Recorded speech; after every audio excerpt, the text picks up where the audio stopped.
An Abi Hurairah radhiyallahu anhu anin Nabi sallallahu alaihi wa alihi wa sahbihi wa sallam qala ijtanibu sab'al mubiqat asyirka billah was-sihr wa qatl nafs الذي حرم الله إلا بالحق وأكل الربا وأكل مال اليتيم والتوالي يوم الزحف وقذف المحصنات الغافلات المؤمنات. صدق Rasulullah sallallahu alaihi wasallam. Rawahu Bukhari wa Muslim.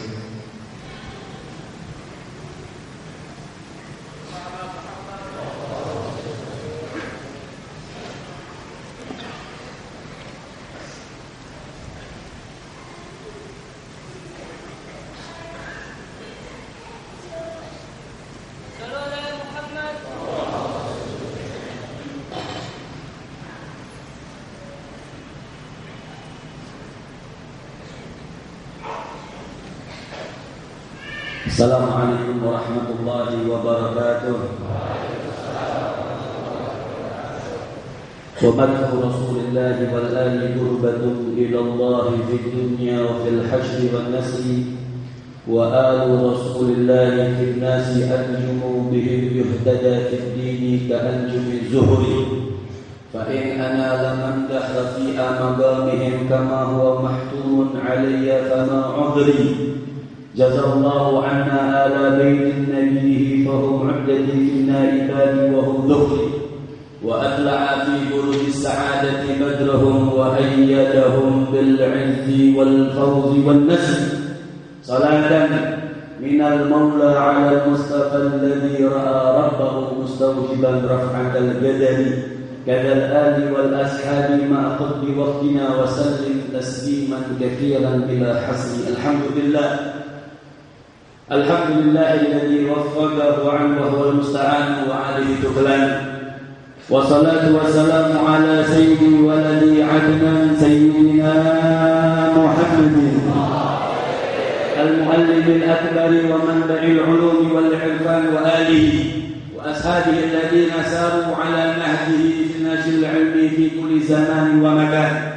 Salatan wa salaman daimaini bidawami mulki dayyan amma ba'd. Alhamdulillah, yang sama-sama kita muliakan dan kita hormati para guru-guru agama, para asatidzah, para orang tua kita, minhum Al-Habib Hud Muhammad Al-Daqil Al-Abbas wal Habib Sahibul Majlis Al-Habib Ahmad Al-Nafal Al-Jildan. Mudah-mudahan mereka-mereka ini Allah Subhanahu wa taala panjangkan umurnya, sehatkan badannya, dan selalu diberikan kenikmatan dari Allah Subhanahu wa taala.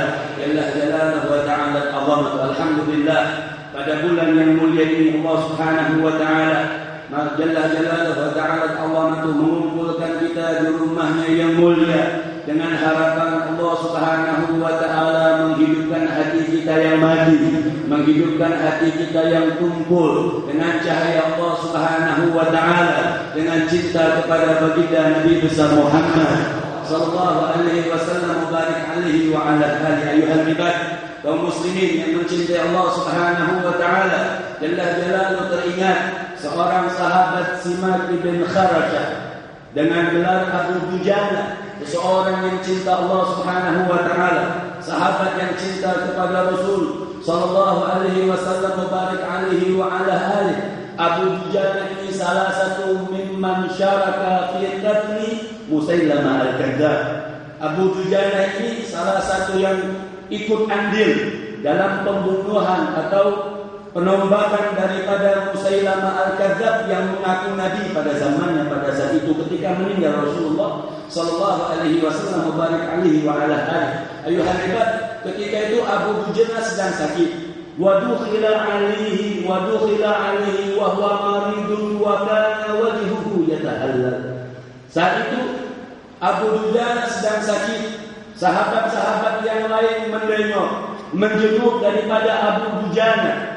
Wa kana wajhuhu yatahallal, dan saat itu sahabat-sahabat melihat begitu bersinar wajah daripada Abu Dujana, begitu bersinar bercahaya wajah daripada sahabat baginda Nabi besar Muhammad sallallahu alaihi wasallam mubarak alaihi wa ala alihi, sehingga ditanyakan kepada Abu Dujana, ma liwajhika yatahallal, apa dan sebab apa wajahmu ini bercahaya wahai Abu Dujana yang cinta kepada Allah Subhanahu wa taala jalla jalaluhu yang dimuliakan oleh Allah Subhanahu wa taala. Faqal, maka Abu Dujana ini mengatakan,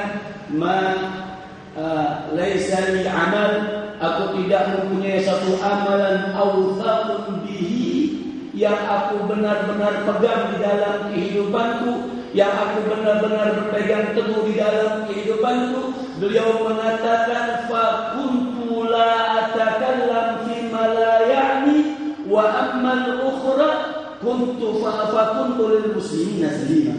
Oleh karena itu Abu Dujana alaihi rahmatullah radhiyallahu anhu wa arda, beliau mengatakan, aku dengan sebab muka ini bercahaya, kata Abu Dujana, aku melakukan dua hal yang aku pegang teguh itu daripada baginda Nabi besar Muhammad sallallahu alaihi wasallam mubarak alaihi wa ala alihi. Pertama, fa kuntu la atakallam, aku tidak berbicara sesuatu ma la ya'ni, dengan sesuatu yang tidak bermanfaat bagi aku, dengan sesuatu yang tidak bermanfaat untuk Allah Subhanahu wa taala. Sebab kenapa? Dikatakan seorang sufi, a'zamu ghaflatin ghaflatuhu an rabbih azza wa jalla wa 'azzamu ghaflatin ghaflatuhu an awamirihi wa 'azzamu ghaflatin ghaflatuhu an adabi muamalatihi. Dikatakan oleh seorang ulama, seorang sufi besar, sebesar-besarnya orang yang lalai kepada Allah Subhanahu wa taala adalah sebesar-besarnya orang yang lalai adalah mereka lalai kepada Allah Subhanahu wa taala, dan orang yang lalai kepada Allah Subhanahu wa taala akan membuahkan ghaflatuhu an awamiri, akan membuahkan lalai dengan perintah-perintah Allah Subhanahu wa taala. Syabab beliau, anak-anak muda yang mengaku cinta Allah, yang mengaku cinta Rasul sallallahu alaihi wasallam mubarak alaihi wa ala alihi, jadikan jembatan majlis-majlis seperti ini agar kita lebih dekat kepada Allah Subhanahu wa taala. Kita meninggalkan sesuatu yang tidak bermanfaat di dalam kehidupan kita. Kita meninggalkan sesuatu hanya karena Allah Subhanahu wa taala jalla jalaluhu wa ta'ala azamatu. Dan ketika orang lalai atas perintah Allah Subhanahu wa taala, ghaflatuhu an adabi muamalatihi. Ketika orang lalai atas perintah-perintah Allah Subhanahu wa taala, maka akan timbul, mereka akan lalai dengan adab kepada Allah Subhanahu wa taala. Yang kedua, ayuhal ibad yang dimuliakan oleh Allah Subhanahu wa taala, Abu Dujana mengatakan, yang kedua adalah hatiku salimah. Hatiku selalu bersangka baik kepada umat Islam, selalu bersangka baik kepada manusia. Ayuhal ibad, Nabi Allah Isa alaihi salam, beliau ketika berjalan bersama sahabat-sahabatnya, Nabi Allah Isa alaihi salam ketika berjalan bersama sahabat-sahabatnya, beliau alaihi salam menemukan bersama sahabat-sahabatnya bangkai yang begitu busuk, yang begitu bau. Sahabat-sahabatnya semua mengatakan kepada bangkai tersebut, alangkah baunya, banyak sekali cacingnya, banyak sekali dunya. Ayuhal ibad, tetapi Nabi Allah Isa alaihissalam melihat dan mencari yang baiknya. Apa yang dikatakan oleh Nabi Allah Isa, alangkah putih gigi anjing tersebut. Ayuhal ibad yang dimuliakan oleh Allah Subhanahu wa taala jalla jalaluhu wa ta'ala azamatuh. Oleh karena itu dikatakan oleh seorang sahabat Ubay bin Ka'ab, beliau mengatakan, "Ma min 'abdin taraka syai'an lillahi 'azza wa jalla illa abdalahu Allahu minhu khairan minhu."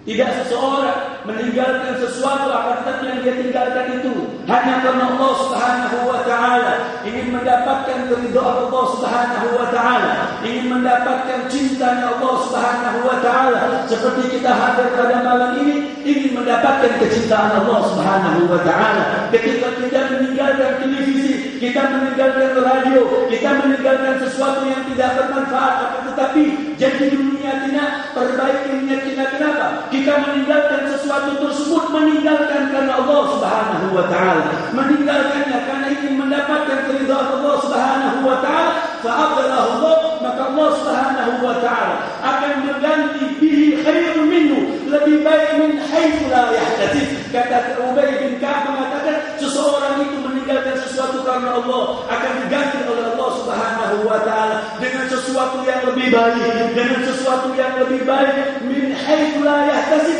dengan sesuatu yang kita tidak tahu dari mana sesuatu itu didatangkan oleh Allah Subhanahu wa taala jalla jalaluhu wa ta'ala azamatuh.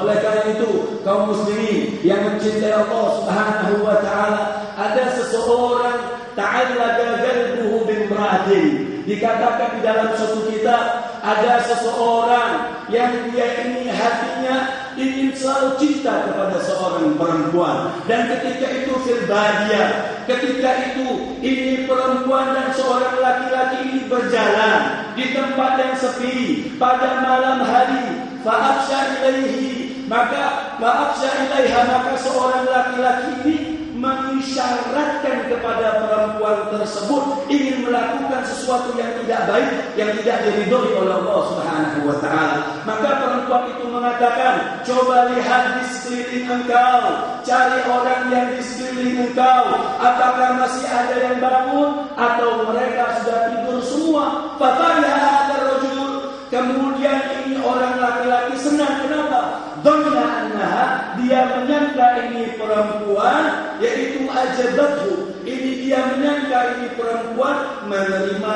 ajakan laki-laki yang tadi mengajak dia sesuatu yang tidak diridhoi oleh Allah Subhanahu wa taala.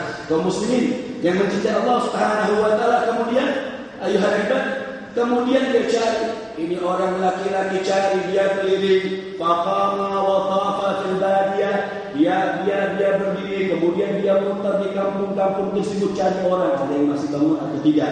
Ternyata semuanya tidur. Kemudian senang lagi ini laki-laki, kembali lagi kepada ini perempuan, dia katakan, "Na'am, hum niyam." Wahasanya, wahai perempuan, semuanya sudah tidur, kita sudah terbebas untuk melakukan apa-apa. Apa perkataan ini perempuan yang cinta kepada Allah Subhanahu wa taala? Ma taqulu fillah hal yanam?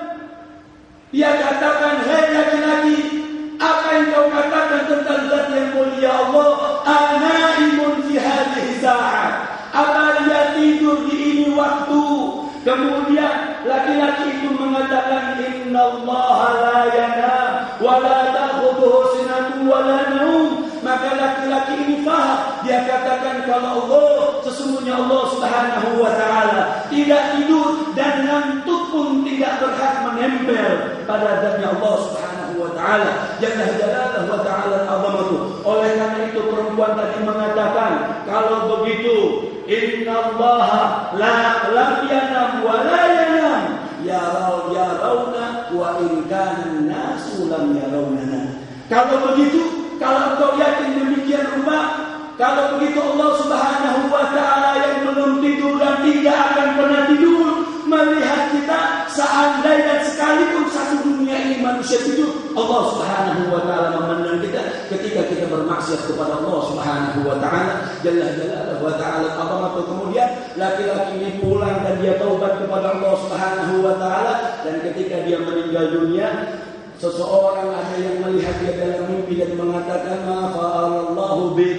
Apa yang Allah Subhanahu wa taala lakukan terhadap engkau? Maka laki-laki itu menjawab, "Ghafara li bi khawfi wa tarki dzalika dzunub." Dia katakan Allah Subhanahu wa ta'ala mengampunkan dosa-dosaku. Allah Subhanahu wa ta'ala mengampunkan dosa-dosaku dengan sebab aku takut dengan itu dosa, dengan sebab aku takut melakukan itu karena takutanku kepada Allah Subhanahu wa ta'ala. Mudah-mudahan Allah Subhanahu wa ta'ala pada malam yang mulia ini Allah Subhanahu wa ta'ala memanjangkan umur kita, mensehatkan badan kita, menguatkan keimanan kita, meluruskan hati kita, mensucikan hati kita, melakukan hal-hal yang baik karena Allah Subhanahu wa ta'ala. Sedikit kita menyerupai dan mengikuti guru kita Al-Habib Munzir Al-Musawa. Ketika itu beliau meneriakkan nama Allah di majlis, kita teriakkan, niatkan pahala ini kita berikan kepada guru kita yang mulia. Sebutkan bersama, ya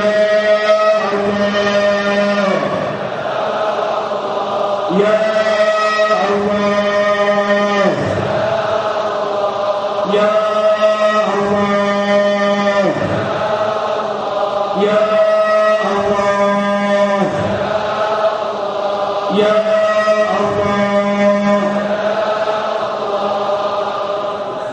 Dengan meneriakkan nama Allah ditambahkan keberkahan kita, dan pasti ditambahkan keberkahan kita, dan mudah-mudahan kita pulang dari tempat yang mulia ini Allah tambahkan rezeki kita, Allah kuatkan keimanan kita, Allah puaskan hati kita, dan Allah izinkan kita semua berangkat haji dan ziarah ke makam baginda Nabi besar Muhammad sallallahu alaihi wasallam. Rahmatika ya arhamar rahimin, ya arhamar rahimin, ya arhamar rahimin.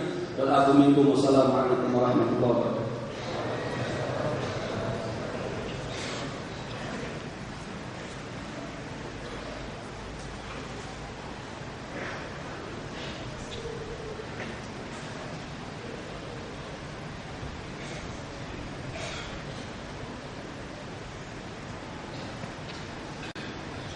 بسم الله الرحمن الرحيم.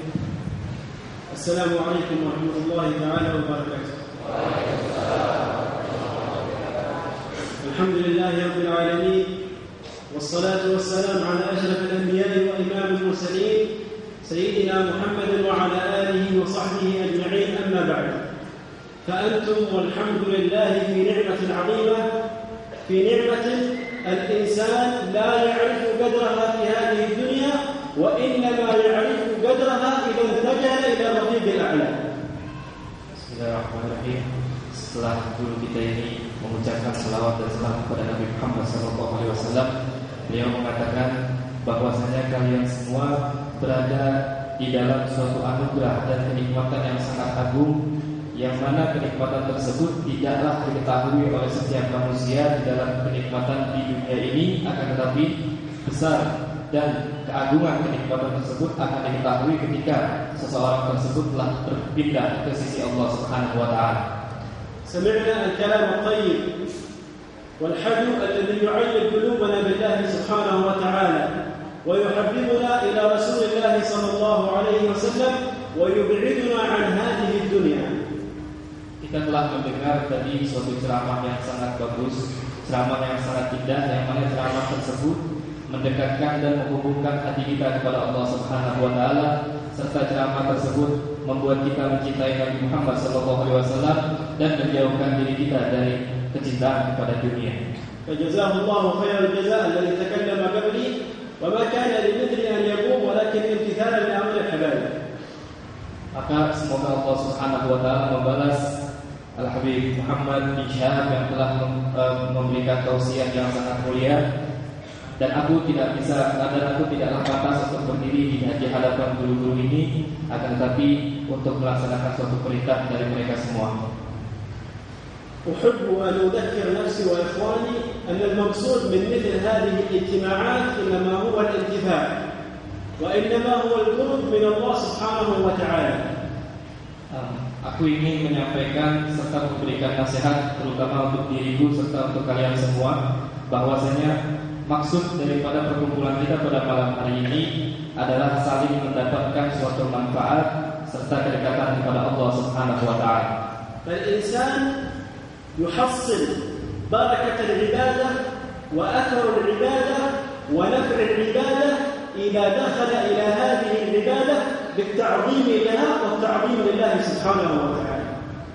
Dan juga manusia itu akan mendapatkan keberkahan suatu ibadah, akan mendapatkan buah hasil dari suatu ibadah tersebut jika manusia tersebut masuk ke dalam ibadah tersebut dengan mengiringi hati sanubarinya dengan keagungan kepada ibadah tersebut serta keagungan terhadap Allah Subhanahu wa taala. يقول الله سبحانه وتعالى: ومن يعظم شعائر الله فإنها من تقوى القلوب. ويقول في الآية الأخرى: ذلك ومن يعظم حرمات الله فهو خير له عند ربه. Dan Allah Subhanahu wa taala berfirman di dalam Al-Qur'an yang mana di dalam makna tersebut dan mereka orang-orang yang mengagungkan syiar-syiar atau syariat-syariat Allah Subhanahu wa taala itu merupakan suatu ketakwaan dari hati sanubari. Dan di dalam riwayat dalam ayat yang lain Allah Subhanahu wa taala mengatakan dan mereka semua yang mengagungkan apa-apa yang dimuliakan oleh Allah Subhanahu wa taala. فبركة وأثر ونفع العبادة وأي عمل يقوم به الإنسان إذا اقترن هذا العمل أو هذا الفعل بالتعظيم. Maka keberkahan dari suatu perbuatan atau amal ibadah tersebut akan muncul jika kita mengiringi dengan keagungan, dengan perasaan pengagungan terhadap ibadah tersebut. يقولون لا تنظر إلى قلة الذكر ولكن انظر إلى عظمة المذكور. Dikatakan bahwasanya janganlah kalian memandang jumlah dari zikir tersebut, akan tetapi pandanglah keagungan dari siapa yang kau sebutkan. فنحن وإياكم اجتمعنا في هذا المجلس نذكر الله سبحانه وتعالى ونصلي على النبي عليه الصلاة والسلام. فإذا أردنا أن نفعل من أمثال هذه المجالس أن ندخل إليها بالتعظيم، ندخل إليها بالرغبة ونستشعر عظمة من نذكره. Dan kita pada malam hari ini berada di dalam suatu perkumpulan yang mana kita semua mengingat dan berpikir menyebutkan Allah Subhanahu wa taala dan bersalawat kepada Nabi Muhammad SAW. Jika kita ingin masuk dalam perkumpulan semacam ini, maka masuklah perkumpulan tersebut dengan perasaan hati sanubari yang penuh dengan keagungan serta perasaan bagaimana agungnya siapa yang mereka yang kita sebutkan. بل وكل عبادة إذا أردنا ثمرتها وفائدتها أن نعظم هذه العبادة، مثل الصلاة، مثل قراءة القرآن، مثل الجلوس في المسجد. إذا أردنا بركة وحقيقة الجلوس في المسجد لا بد أن ندخل إلى المسجد بالتعظيم، لا ندخل إلى المسجد باعتبار أنه مثل البيت. إذا كان الإنسان أو إذا كان الفرد دخل إلى المسجد وليس هناك فرق بين دخوله إلى البيت وبين دخوله إلى المسجد فهذا ليس عنده فرق بين هذا. فلا بد أن يكون عند دخولك إلى المسجد هناك تعظيم حتى تحصل البركة والأثر. Dan kita jika ingin mendapatkan keberkahan dari suatu ibadah, maka kita harus mengagungkan dan mengiringi ketika kita memasuki ibadah tersebut, mengiringi hati sanubari kita dengan pengagungan terhadap ibadah tersebut, seperti di dalam ibadah salat, di dalam membaca Al-Quran, serta di dalam duduk-duduknya kita di dalam masjidnya Allah Subhanahu wa taala, sehingga kita ketika masuk di dalam suatu masjid, kita masuk ke dalam masjid dengan pengagungan tempat tersebut dan tidak menyamakan tempat tersebut dengan rumah kita, sehingga dikatakan bahwasanya seseorang tersebut jika masuk ke dalam masjid dan masuk ke dalam rumah yang sama, tidak ada perbedaan antara masjid dan rumahnya tersebut, maka dia tidak dapat mendapatkan keberkahan. Karena dengan keberkahan kita mendapatkan keberkahan tersebut dengan ta'zim serta pengagungan, perasaan pengagungan terhadap apa yang kita lakukan. وكل من لم يرى أثر العبادة في نفسه فليسأل نفسه كيف حاله عندما يحضر أمثال هذه المجالس. هل هناك تعظيم عنده؟ كيف حاله عندما يقرأ القرآن؟ هل هناك تعظيم؟ كيف حاله عندما يصلي؟ هل هناك تعظيم؟ كيف حاله عندما يبر بوالديه؟ الإنسان عندما يتعامل مع والديه لابد أن يكون مع تعظيم. ليس الإنسان يتعامل مع والديه مثل ما يتعامل مع الناس الآخرين. لماذا؟ لأن الله سبحانه وتعالى أمرنا أن نبر بالوالدين. Jika kita melihat di dalam ibadah kita tidak ada suatu perubahan seperti perkumpulan kita pada malam hari ini, kita tidak mengalami suatu perubahan, maka tanya diri kita, Apakah kita masuk di dalam perkumpulan-perkumpulan tersebut dengan perasaan yang pengagungan? Apakah kita ketika sedang melakukan ibadah tersebut dengan mengagungkan ibadah tersebut? Ketika seseorang membaca Al-Quran, apakah dia ketika membaca tersebut mengiringi pembacaan tersebut dengan pengagungan? Apakah seseorang ketika dia bersolat juga mengiringi sholat tersebut dengan pengagungan? Apakah seseorang dengan ketika dia berbakti kepada kedua orang tua mengiringinya dengan pengagungan kepada mereka berdua? Karena Allah Subhanahu wa taala telah memerintahkan kita untuk menyenangkan dan membanggakan kedua orang tua kita. Tidaklah sama hubungan kita antara orang tua kita dengan orang lain, sehingga seseorang harus mengagungkan kedua orang tuanya tersebut tidak sama dengan orang-orang manusia yang lain.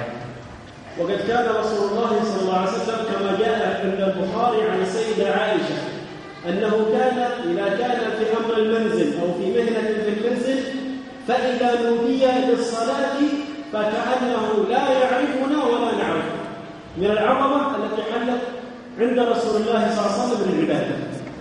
Diriwayatkan dari Nabi Muhammad SAW yang diriwayatkan oleh Sayyidatina Aisyah bahwasanya Rasulullah SAW ketika sedang melakukan suatu pekerjaan di rumah beliau, kemudian terdengar suatu suara adzan untuk memanggil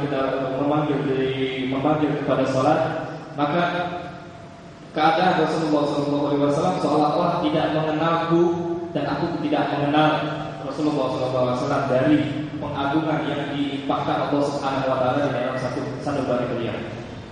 وسار هذا التعظيم إلى ورثة النبي عليه الصلاة والسلام.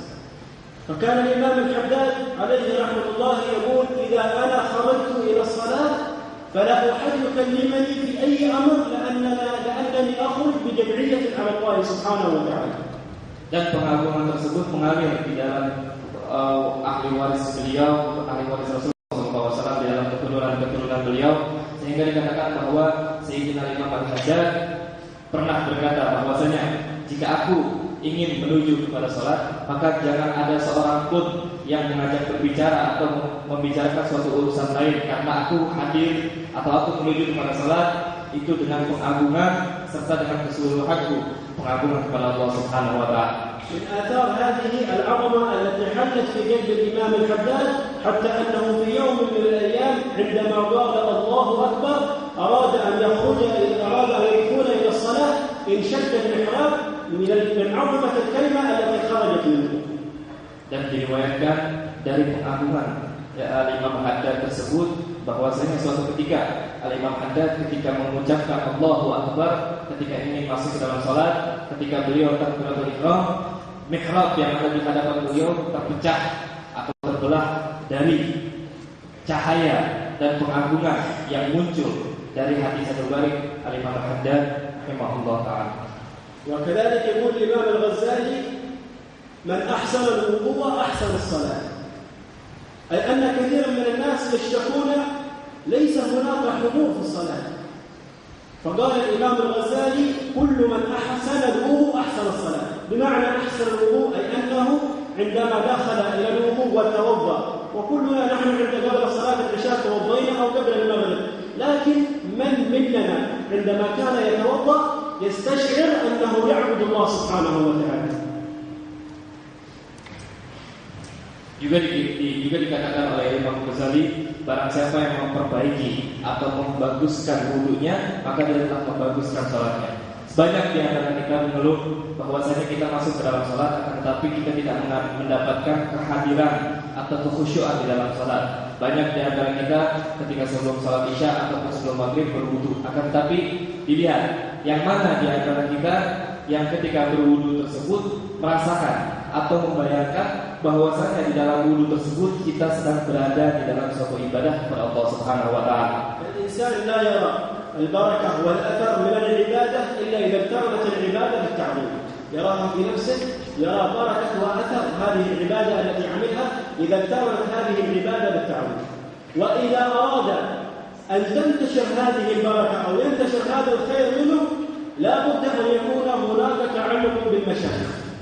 فعلى قدر الارتباط بالمشايخ يكون التأثير في غيرك، وعلى قدر تعظيمك للعبادة يكون أثر العبادة فيك. Kemudian manusia tidak akan merasakan hasil atau buah yang didapatkan dari suatu ibadah, terkecuali jika orang tersebut masuk di dalam ibadah dengan pengagungan terhadap ibadah tersebut. Sehingga dengan pengagungan tersebut dia akan melihat hasil dari ibadah tersebut, buah hasil dari ibadah tersebut di dalam dirinya. Dan jika seseorang ingin hasil dari ibadah tersebut menyebar ke orang yang lain, maka dibutuhkan suatu hal yang mana hal tersebut adalah hubungan dengan guru-guru yang bersambung sanadnya kepada Nabi Muhammad SAW. Jika seseorang memiliki hubungan atau kekuatan hubungan dengan seorang guru, maka dia akan bisa memberikan atau menyalurkan asar serta buah hasil dari ibadah tersebut kepada orang yang lain. Dan dengan pengagungan terhadap suatu ibadah, maka buah hasilnya akan dilihat pada dirinya sendiri. Al-Habib Munzir alaihi rahmatullah, هذه الآثار التي نراها ونشاهدها هي من بركاته، لكن كيف انتشر هذا الخير على يده؟ إنما كان بالتعظيم الموجود عنده وما كان عنده من تعظيمه لمشايخه. Al-Habib Munzir, beliau merupakan salah satu keturunan Nabi Muhammad SAW, yang mana beliau memberikan suatu hasil perkumpulan yang sebesar ini. Bagaimana beliau mendapatkan hal tersebut? Itu dikarenakan beliau memiliki pengagungan terhadap agama, pengagungan terhadap keimanan, serta hubungan yang sangat kuat terhadap guru beliau. Rahimahullah ta'ala rahmatul abrar. فكان إذا جاء إلى تريم يعظم تريم، وكنا إذا رأيناه في تريم نراه رجلا مستقيما متواضعا. لماذا؟ لأن العظمة حلت في قلبه ويعرف ما هو المقام الذي هو موجود فيه. Ketika Al-Habib Munzir bin Fuad Al-Qusawa beliau mengunjungi kota Tarim, beliau masuk ke dalam kota Tarim dengan penuh pengagungan, sehingga ketika kita memandang beliau akan duduk, beliau masuk ke dalam kota Tarim dengan lurus, dengan penuh ketawaduan, dengan penuh dengan rendah hati, karena beliau mendapatkan atau dilimpahi oleh Allah Subhanahu wa taala pengagungan di dalam hati beliau, dan beliau mengetahui beliau sedang berada di suatu tempat yang sangat agung, dan beliau mengetahui tempat tersebut sehingga beliau menjaga dan mengagungkan tempat tersebut dengan penuh adab. نسأل الله سبحانه وتعالى أن يرحمه رحمة الأبرار ويجمعنا به في فسيح جنته دار القرار، إنه على ما يشاء قدير. ربنا آتنا في الدنيا حسنة وفي الآخرة حسنة وقنا عذاب النار. ربنا ظلمنا أنفسنا وإن لم تغفر لنا وترحمنا لنكونن من الخاسرين. اللهم ارزقنا حقيقة العبادة لا صورتها، وارزقنا البركة في أعمالنا وفي أفعالنا وفي أموالنا وفي كل ما نقوله وما كان لمثل أن يتكلم. وصلى الله على سيدنا محمد والحمد لله رب العالمين. سيدنا رسول الله محمد بن عبد الله وعلى آله وصحبه ومن والاه، أما بعد. Alhamdulillah. Para habaib, para kiai, para asatidzah hadirin wal hadirat yang dimuliakan oleh Allah Subhanahu wa taala. Barusan kita mendengarkan dari awal pertama-tama qasidah yang dilantunkan oleh tetamu kita yang datang dari kota Tarim, Syekh Ali bin Abi Bakar Al-Fadl. Kalau malam Selasa yang lalu kita kedatangan Syekh Omar bin Husain Al-Khatib. Beliau adalah, seperti saya katakan kemarin, Syekh Omar bin Husain Al-Khatib adalah ketua Majelis Ifta di Darul Mustafa. Kalau ini Syekh Ali bin Abi Bakar Al-Fadl adalah salah satu anggota daripada Majelis Ifta di Darul Mustafa. Alhamdulillah, kita kedatangan tamu orang-orang mulia di sisi Allah Subhanahu wa taala.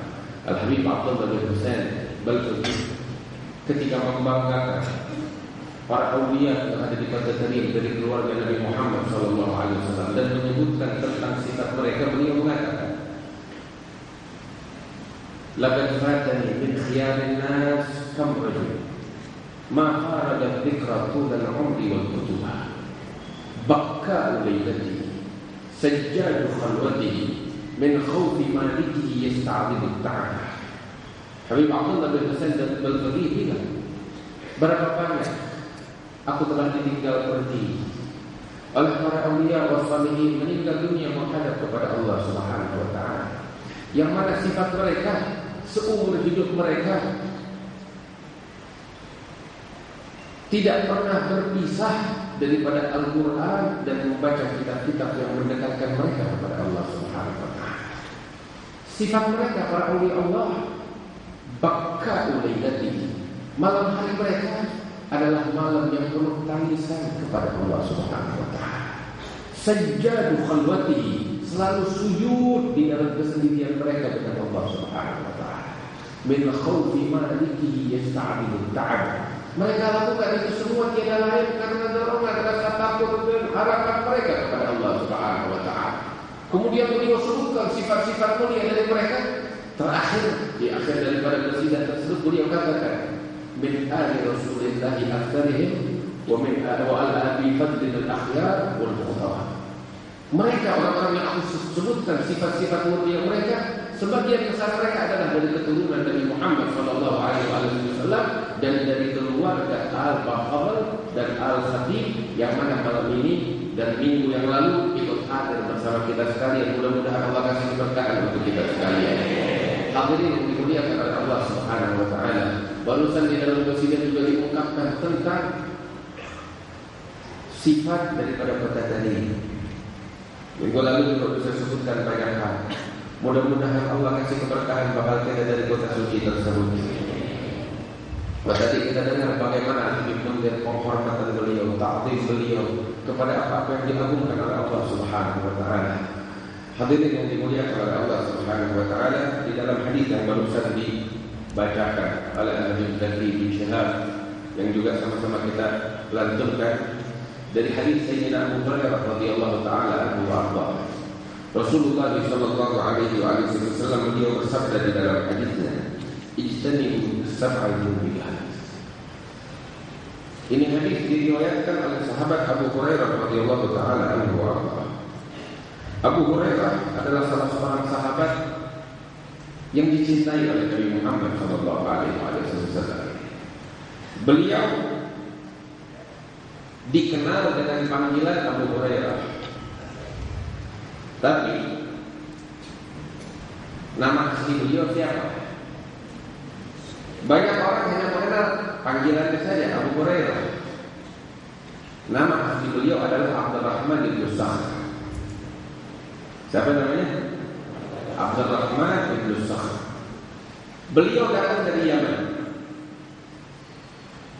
bersama rombongan sahabat-sahabat Rasulullah SAW yang dahulu hijrah ke Habasyah bersama Sayyidina Ja'far al-Tayyar, Ja'far bin Abi Talib, kakak Sayyidina Ali bin Abi Talib.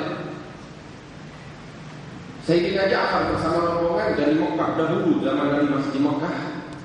Ketika kezaliman dan kejahatan orang-orang kafir Quraisy merajalela, Nabi menginginkan kepada mereka untuk hijrah ke Habasyah, dan mereka tinggal di Habasyah sekian tahun.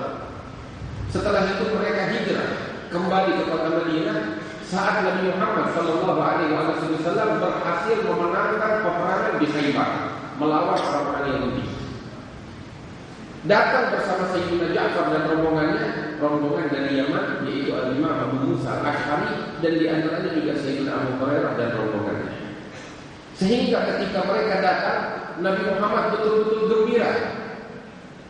Sampai beliau mengatakan, "La adri bi ayyihi ma afrah." Saya enggak tahu yang bikin saya gembira ini apa. Betul-betul gembira. Bifati Khaybar ambil dulu Ja'far. Apakah yang membuat saya gembira kemenangan di Khaybar melawan orang-orang Yahudi atau kedatangan Ja'far dengan rombongan Ja'far bin Abi Thalib? Walhasil Nabi Muhammad gembira. Di antara rombongannya adalah Abu Hurairah radhiyallahu taala anhu wa arda. Saat itu Sayyidina Abu Hurairah radhiyallahu taala anhu wa arda datang. Dan dari sejak saat itu beliau bersimpuh di pintunya Nabi Muhammad sallallahu alaihi wasallam. Sampai disebutkan Abu Hurairah adalah orang yang paling banyak meriwayatkan hadis Nabi Muhammad sallallahu alaihi wasallam. Para sahabat banyak meriwayatkan hadis, tapi dari seluruh muhaddisin sepakat yang paling banyak dari kalangan sahabat yang meriwayatkan hadis adalah Abu Hurairah radhiyallahu taala anhu. Namun yang luar biasa, Itu sampai disebutkan hadis-hadis yang diriwayatkan oleh Abu Hurairah lebih daripada 5.300 hadis. Tepatnya 5.374 hadis diriwayatkan oleh Abu Hurairah. Ini yang terbanyak. Setelah itu Sayyidatuna Aisyah juga meriwayatkan banyak hadis, Sayyidina Abu Sa'id Al-Khudri dan yang lain-lainnya. Cuma yang terbanyak di antara para sahabat Rasulullah adalah Abu Hurairah. Padahal beliau mendampingi Rasulullah SAW hingga wafat Rasulullah hanya 3 tahun. Beliau masuk Islam pada tahun ke-7 Hijriah, Nabi Muhammad meninggal dunia pada tahun ke-10. 3 tahun. Sehingga orang-orang bertanya kepada Abu Hurairah, kok bisa engkau menghafal hadis Nabi Muhammad sangat banyak ini, padahal engkau mendampingi Nabi Muhammad hanya 3 tahun? Apa jawab Abu Hurairah? Ketahuilah, aku waktu datang dari Yaman, aku punya tujuan utama adalah Nabi Muhammad SAW. Itu tujuan utama. Ketika aku sampai di kota Madinah, aku tidak punya istri, sehingga aku harus cari nafkah, sibuk. Tidak ada. Aku hanya sibuk untuk Rasulullah SAW. Saudara-saudara kaum muhajirin, banyak dari mereka yang sibuk dengan perdagangannya. Di waktu kosong mereka, di waktu-waktu tertentu mereka belajar dari Rasulullah SAW. Demikian kaum Ansar sibuk dengan cocok tanamnya mereka. Sedangkan aku nggak punya dagangan, nggak punya tanah untuk bercocok tanam. Aku hanya tinggal di masjid mendampingi Nabi Muhammad SAW. Sehingga waktuku itu banyak untuk Rasulullah SAW.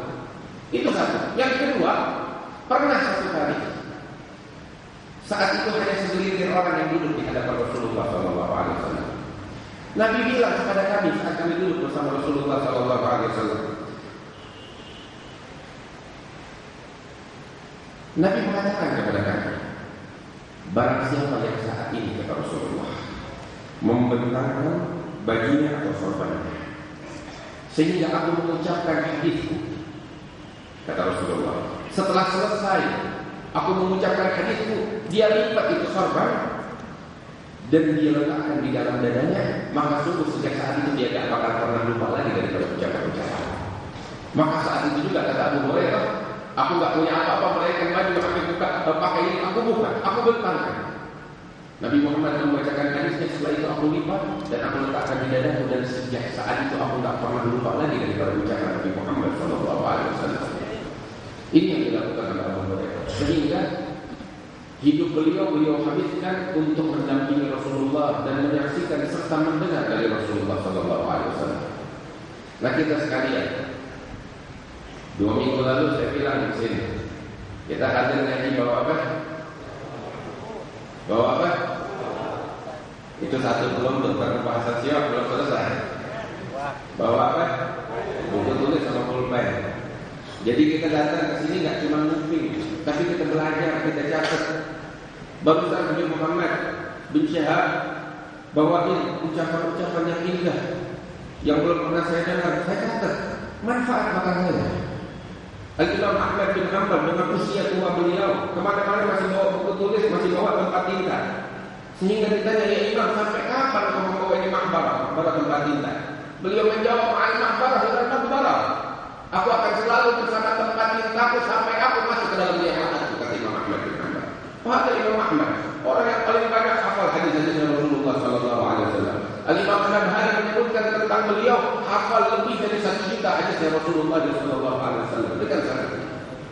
Ada Imam Ahmad bin Hanbal. Namun kalau demikian masih terus jenggot dan putih udah sampai dada, jalan bungkuk, masih tetap mencatat setiap ilmu yang dia dengarkan dari orang lain. Karena itu biar bisa-bisa kita mengambil manfaat, mengambil ilmu. Itu adalah depan kita. Abu Hurairah, para ulama, para salihin, mereka jadi orang-orang yang mulia dengan kesungguhan kepada Allah Subhanahu wa taala.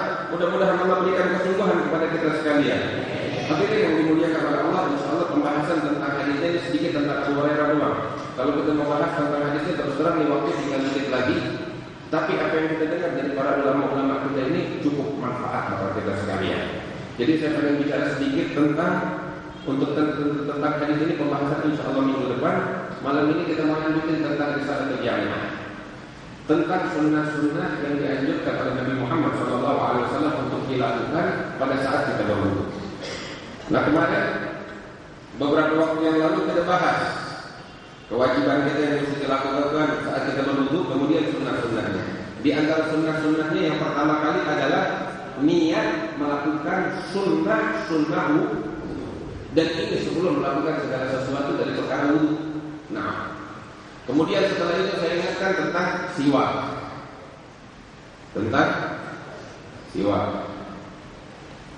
Alhamdulillah 2 minggu lalu pulang dari sini SMS masuk ke telepon saya. Dari siapa tahu? Dari para pedagang. Semuanya gembira, bahagia, karena siwak ludes habis. Nah, insya Allah ini malam lebih ludes lagi. Baik, yang saya mau tanya, udah diganti belum untuk rokoknya kita sama siwak? Terus juga saya koreksi ucapan saya yang beberapa minggu yang lalu tentang rokok. Saya terus terang nggak tahu, baru kemarin lihat. Ternyata iklan rokok udah berubah. Kalau kemarin minggu lalu saya bilang di antara iklannya itu apa? Hati-hati bisa mengganggu gangguan kehamilan, kanker, impoten dan lain sebagainya. Alhamdulillah. Ternyata udah berubah tuh iklan, baru tahu. Langsung nggak basa-basi. Apa tuh iklannya? Rokok membunuhmu. Tapi udah nyata ini racun. Cuman juga kita heran kok masih dijual ini racun. Terus masih banyak yang beli. Wah, kita udah diajarin ganti tuh rokok ganti sama siwak. Sunnah dari Nabi Muhammad sallallahu alaihi wasallam.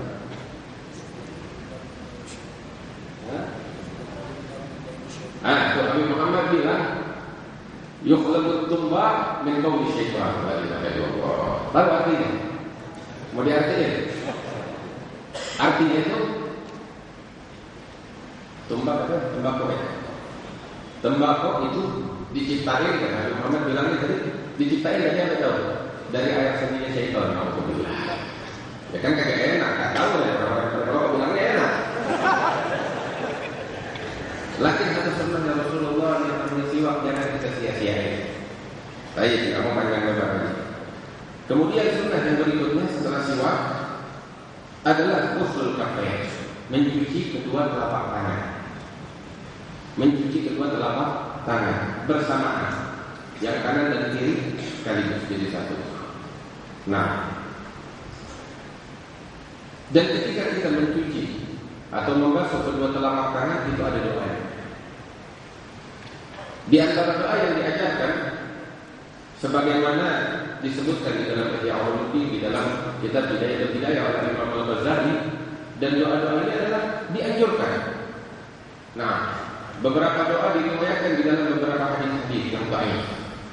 Walaupun demikian, namun itu doa sangat dianjurkan untuk dibaca. Nah, di antaranya ketika kita membasuh kedua tangan kita ada doanya. Sebelum kita berdoa, kita baca Bismillahirrahmanirrahim. Itu yang paling penting. Dimulai wudhunya kita juga dengan Bismillahirrahmanirrahim. Kemudian yang berikutnya ketika kita mencuci kedua telapak tangan kita baca Allahumma inni as'aluka al-yumna wal barakah wa a'udzubika minasy-syu'mi wal halakah. Minta sama Allah Subhanahu wa taala, ya Allah, saya memohon kepadamu kemudahan dan keberkahan. Al-yumn wal barakah. Dan saya berlindung kepadamu dari kesialan dan kehancuran. Ketika kita membasuh kedua tangan kita. Wah, insyaallah ini doa ya, mungkin bisa lihat di dalam kitab Bidayah karena Imam Al-Ghazali. Kita majalah bisa beli, pulsa bisa beli, kita beli. Lihat ada di situ. Kalau memang nggak ada juga, insya Allah mudah-mudahan dikasih kemudahan sama Allah. Tak di webnya Muslim Majelis Rasulullah bakal kita tuliskan di situ. Wah, insya Allah yang buka web bisa menukil dari situ dan bisa mengamalkannya. Nah, jadi ketika dia membasuh kedua telapak tangannya sambil dia berdoa, Allahumma inni as'aluka al-yumna wal barakah wa a'udzubika minasy-syu'mi wal halakah. Dan membasuhnya 3 kali. Kemudian seperti saya bilang, diperhatikan kotoran-kotoran yang ada di tangannya dibersihkan hingga bersih. Nah, ini salah satu daripada sunnah Nabi Muhammad sallallahu alaihi wasallam.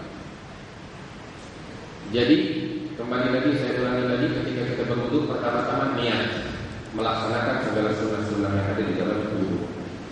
Kemudian siwak dengan membaca doa. Kemudian setelah itu membaca Bismillahirrahmanirrahim. Kemudian sambil membasuh kedua telapak tangan, ya 3 kali, dan membersihkan kotoran-kotoran yang ada di tangan, kita baca ini doa Allahumma inni as'aluka al-yumna wal barakah wa a'udzu bika min asy-syurri wal barakah. Udah. Selesai itu sunnah yang berikutnya. Apa sunnah yang berikutnya? Al-madmadah. Ya, wal istinsyaq wal istinthar. Ini ada 3. Al-madmadah bahasa Arab. Artinya adalah kumur-kumur. Kemudian al-istinsyaq. Istinsyaq itu memasukkan air ke dalam hidung. Nah, dan yang ketiga adalah al-istinthar. Mengeluarkan air dari hidung. Ini 3 perkara ini, madmadah, wal istinsyaq, wal istinthar, adalah hal yang mustahab wal mustahak. Dia disunnahkan dan juga ada aturan, ada caranya. Untuk mendapatkan pahala sunnah mesti diikuti aturan mainnya. Insyaallah bakal disebutkan di sini cara berkumur-kumur, memasukkan air ke dalam hidung dan mengeluarkannya, ada caranya. Itu ada 9 cara. Lihat syariat Nabi Muhammad sangat luas. Ada 9 macam cara. Insyaallah dalam pertemuan kita yang akan datang bakal kita bahas satu persatu. Ini saya bahas dengan detail semacam ini, tujuannya adalah agar kita bisa mengikuti sunnah-sunnah Nabi Muhammad sallallahu alaihi wasallam. Kemudian lagi terakhir sebelum saya tutup, tadi kita dengar dari Syekh Ali bin Abi Bakar Al-Baghdadi tentang at-ta'zim, pengagungan atas perkara yang kita lakukan. Ini kita butuh begini. Jangan cuma sekadar butuh begitu aja, tapi bangkitkan di hati kita ini penghormatan dan pengagungan yang kita lakukan ini apa? Kita bukan mandi dan cuma cari dingin doang, bukan. Tapi kita bersuci untuk Allah. Ente ada acara kawinan misalnya, pagi-pagi udah mandi dengan semangat. Terus yang biasanya cuma mandi kucing, ya ini bersih-bersih, malu lihat orang, apalagi pengantinnya. Nah, insya Allah nih calon-calon pengantin dikasih kemudahan, dia mandi bersih dengan segala kerinduan di dalam hatinya, dengan segala harapan, malu kalau ada sedikit kotoran. Ini kita apa manusia? Begitu juga kita sama Allah. Kita wudhu dengan penghormatan kita menghadap siapa ya. Makanya Sayyidina Ali bin Abi itu kalau wudhu gemeteran, pucat. Sampai beberapa orang bilang sama Sayyidina Ali, katanya, wahai cucu Rasulullah, kenapa sih? Setiap kali kau berwudhu, kami melihat kau seperti ini keadaannya, gemeteran, pucat, ketakutan. Kenapa?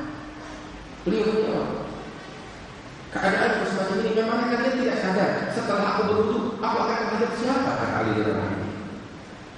Aku akan menghadap kepada Allah.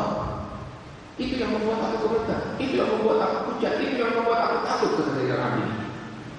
Makanya ketika Sayyidina Al-Imam Syafi'i radhiyallahu taala anhu meninggal dunia, Imam Syafi'i berguru sama macam-macam ulama, auliya salih. Tapi ada satu guru yang membuat beliau menjadi orang hebat semacam itu. Tahu siapa? Yang bikin Imam Syafi'i jadi orang yang hebat semacam itu adalah salah satu dari keturunan Rasulullah SAW. Ibaratnya itu emas udah sempurna, tinggal dimoles sedikitnya. Molesnya itu sampai jadi sempurna. Ini satu orang. Gurunya Imam Syafi'i. Salah satu keturunan Nabi Muhammad SAW. Terus yang luar biasa nih guru Imam Syafi'i, cucunya Rasulullah, seorang wanita yang salihah. Allah. Itu dia. Di balik setiap laki-laki yang mulia ada seorang wanita yang sempurna. Rasulullah Shallallahu Alaihi Wasallam di belakangnya siapa? Sayyidah Khadijah radhiyallahu taala anha. Ada Imam Syafi'i jadi begitu berkata Sayyidah Nafisah. Itu sampai Imam Syafi'i wasiat. Itu kadang kalau beliau lagi sakit parah, ngirim orang kepada Sayyidah Nafisah, minta didoain. Sayyidah Nafisah ketika dapat kabar Imam Syafi'i sakit, didoain mudah-mudahan mereka sembuh. Pulang ini orang menghadap Syafi'i. Tanya Imam Syafi'i, apa yang dilakukan sama Sayyidah Nafisah dengan kabar? Dia doakan supaya kau kita sembuh. Alhamdulillah. Enggak datang dari berikutnya melainkan sembuh Imam Syafi'i dari penyakit. Tiap sakit begitu. Sampai satu kali dia sakit, Imam Syafi'i.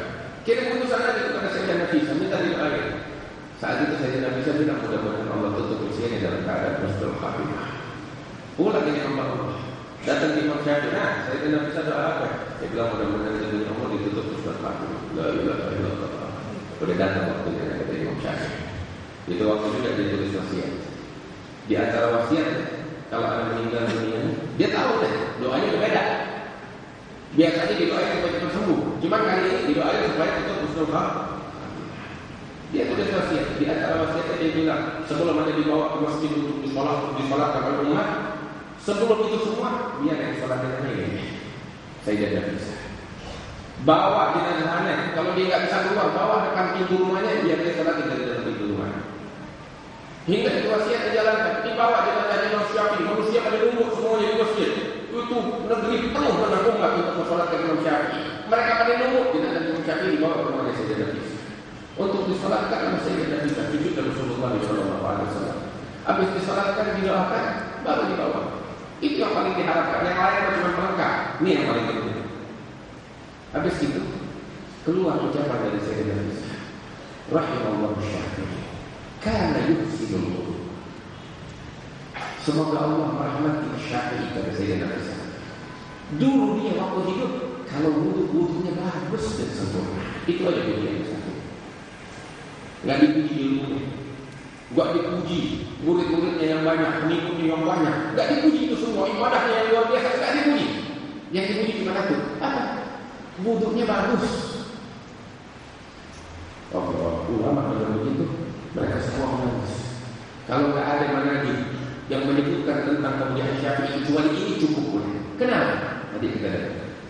Al-Ghazali bilang, orang kalau wudunya bagus, sempurna, penuh dengan penghormatan dan pengagungan kepada Allah, ini sunnah-sunnah Nabi Muhammad dijalankan dengan benar, mau nggak mau, terima nggak terima, sholatnya pun bakal jadi bagus. Terus kalau sholat jadi bagus, semuanya juga jadi bagus. Kita sholat datang hadir baca juga. Ini kuncinya kita semuanya sholat, dan demi sholat adalah wudhu kalau sudah bagus. Makanya saya sebutkan ini dengan kita supaya kita jalankan dengan benar, dengan sebenar-benarnya, insya Allah Allah bukakan hati kita, Allah bimbing kita ke jalan yang diridhai oleh Allah Subhanahu Wa Taala. Terakhir, ini kita biar bisa ngambil manfaat, ngambil ilmu dari sana juga. Sebab itu al-hikmah walatul mu'min. Ilmu itu barang buruannya orang-orang mukmin. Di mana di situ ada ilmu, dari siapapun juga. Nah, tadi kita dengarkan dari Nabi Muhammad ceramah enak, nasihat yang enak, beliau berkenan dirasakannya.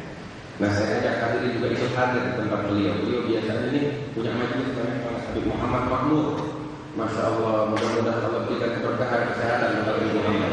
Di antara majelis beliau yang beliau harapkan kehadiran kita adalah majelis ta'lim tiap Rabu malam Kamis.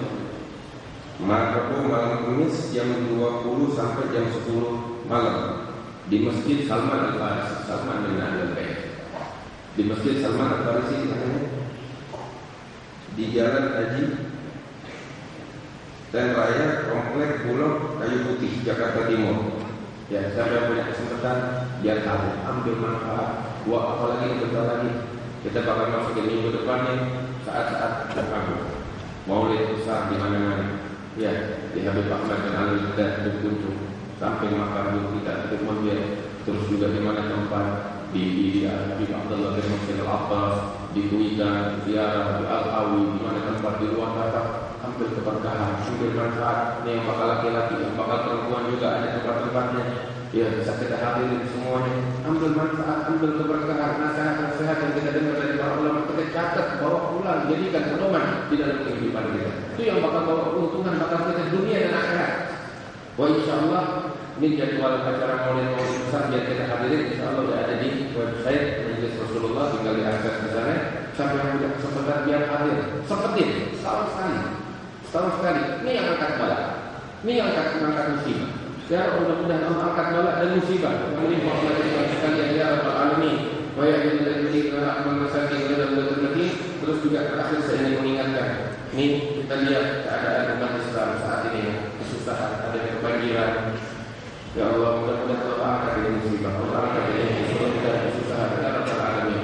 Di antara kita yang punya kemampuan, yang punya kesanggupan, nggak bisa dengan hartanya, dengan pakaian bekasnya, nggak bisa dengan pakaian bekas yang minimal dengan tenaganya, nggak bisa juga dengan doanya. Bantu mereka, kasih perhatian kita kepada mereka. Ini yang diajarkan oleh Nabi Muhammad SAW. Kalau kita nggak kasih perhatian kepada mereka, kita khawatir orang-orang Muslim mengambil kesempatan ini. Na'udzubillah. Ini kewajiban kita. Ini kewajiban kita. Orang-orang Islam dipuji oleh Allah. Mudah-mudahan kita masuk di dalam pujian Allah. Dipuji bagaimana? Wa yusiruna ala anfusihim walau kana bihim khasasah. Mereka mendahulukan kebutuhan orang lain walaupun diri mereka lebih butuh dari yang lain. Begini sifat-sifat orang mukmin. Begini sifat orang-orang yang mencintai Nabi Muhammad sallallahu alaihi wasallam. Ahlul bait Rasulullah dipuji oleh Allah Subhanahu wa taala di dalam Al-Qur'an. Sayyidina Ali bin Abi Thalib, Sayyidatuna Fatimah Zahra, Al-Hasan bin Husain, wa yutimuna at-ta'ama ala hubbihi miskinan wa yatiman wa asira. Innama nut'imukum liwajhillah.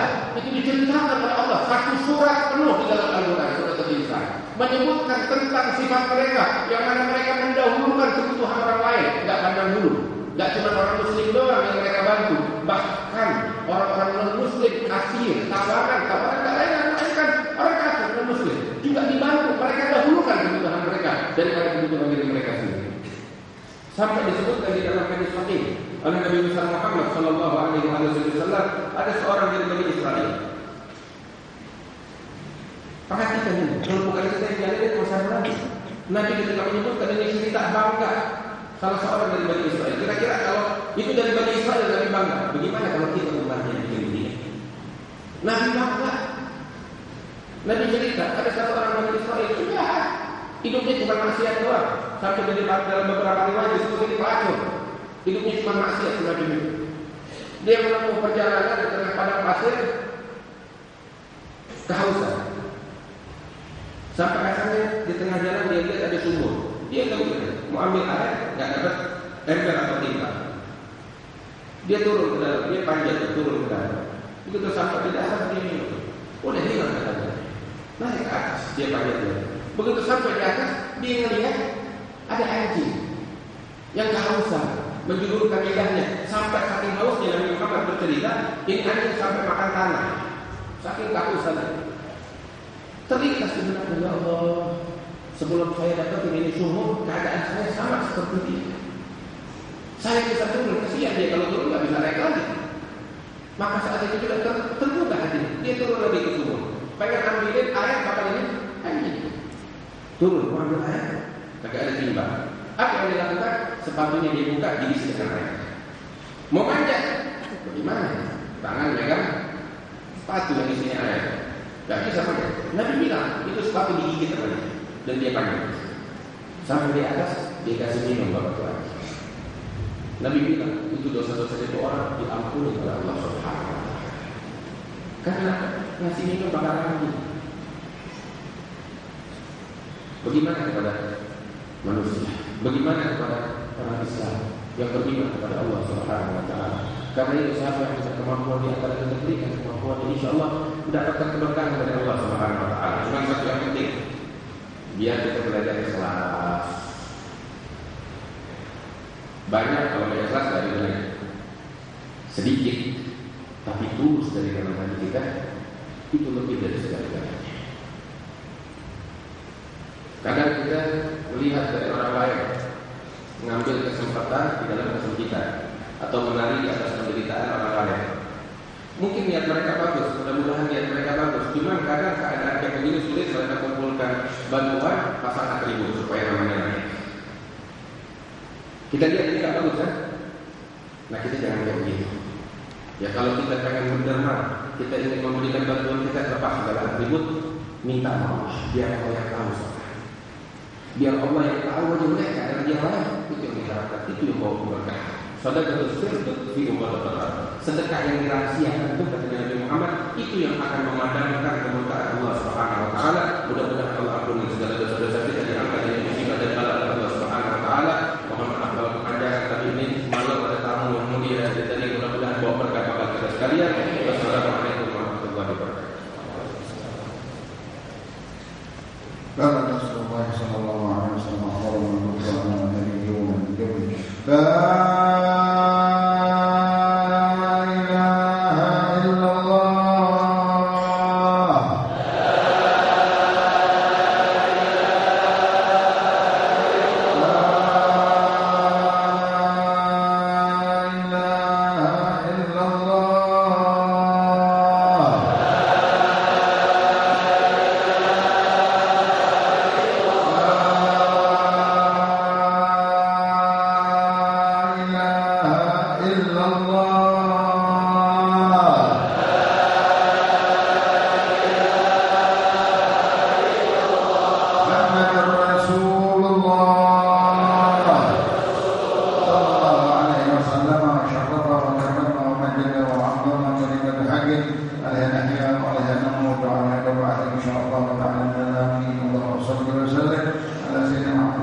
أشهد أن لا